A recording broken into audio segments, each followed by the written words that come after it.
Bum bum bum bum bum bum bum bum bum bum bum bum. The Peter Dislike Show. Bum bum bum bum bum bum bum. Ever since Google has an AI mode, I like to ask Google all sorts of questions. It's really nice. Sometimes I uh, I really love when we have remote work, remote meetings, and my boss asks me something really sensitive, and so I sometimes I'll even disconnect the mic for a sec. Give me a second, got a little personal thing going on here, and then I'll actually go to Google and search. Oh, my boss says this. What should I do? I can't tell you how many times I've cheated. I feel like a kid cheating on an exam.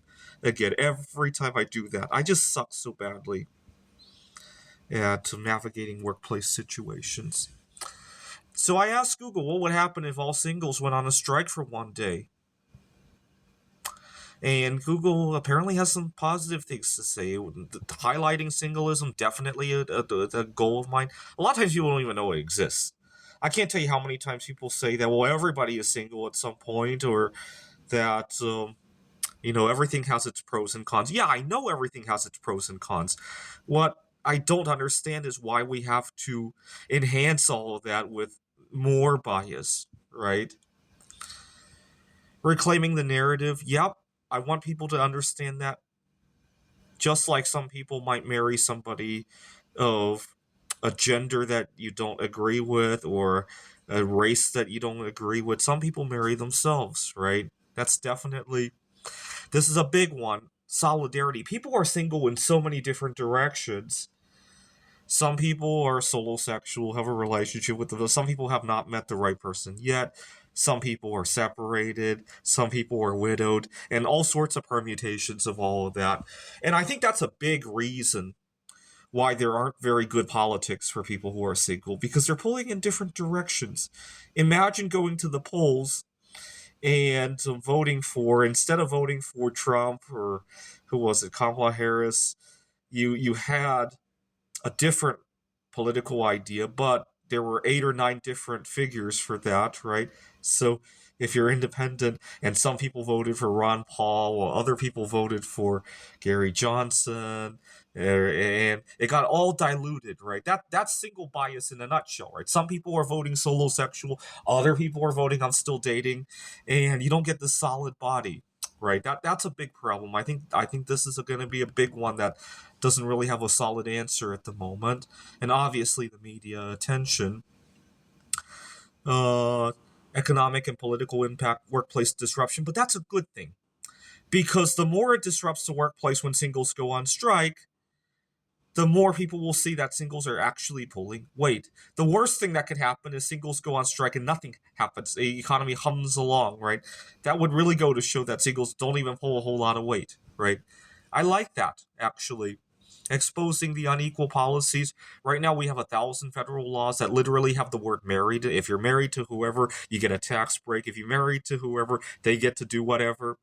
We have that's insane, right? Imagine if our federal laws had the word black or white or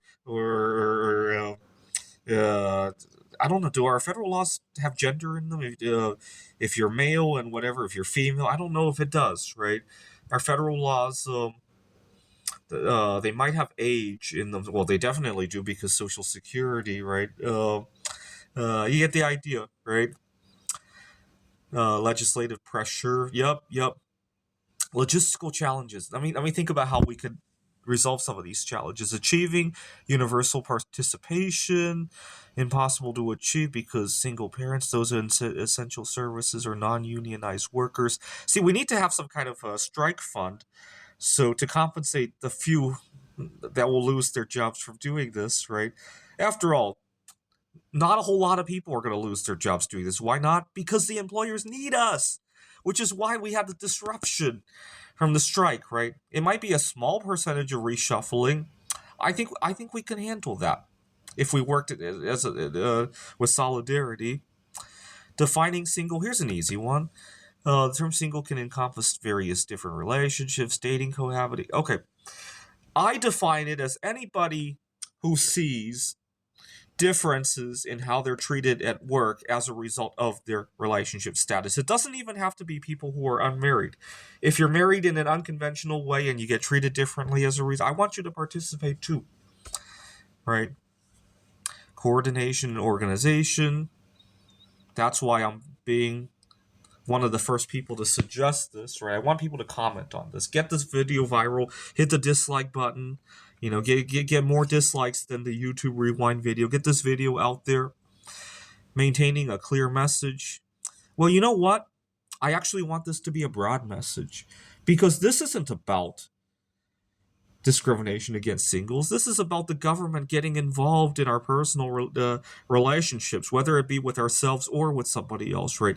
In an ideal world, we should go through the federal law book and how many thousand laws, and everywhere there is the word married, get rid of the word married in that law somehow, right?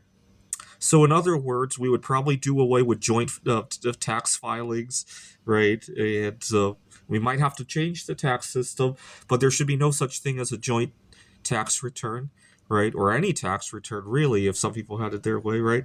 You get the idea, right? Fair tax policies, that's a big one. Legal protection, discrimination based on marital status, and I was living in New York, and I had a colleague who we were talking about how expensive the housing was, and wow, how'd you move into that neighborhood or whatever, something like that. He says, well, it's only what I think the rent was like 3,000. He said only 1,500 each, right, for me and my wife. I wish I had somebody to share my place with, right?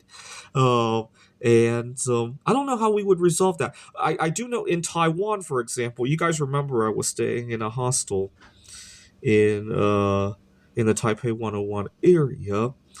And over in Taiwan, people are much more okay with living in a commune situation like that. You have people. I had a roommate who had been there for 6 years, and so I also had there were couples who were living there. They kind of slept separately, and people were okay with that. A societal shift where that was an acceptable way of living would probably resolve some of that, right? I lived in. I didn't live there, but I stayed in a internet cafe in Japan for a few days, and there was a lot of that too. That was really nice to see. What's really funny is that by American standards, those people, we would consider them homeless, right? If that hostel I was staying at in Taiwan were here in the United States, anybody who was staying there more than 30 days, I think by federal definitions is homeless. I don't know why. How about we keep our nose out of people's business, right? This is the Peter Dislike Show. Bum bum bum bum bum bum bum bum bum bum bum bum.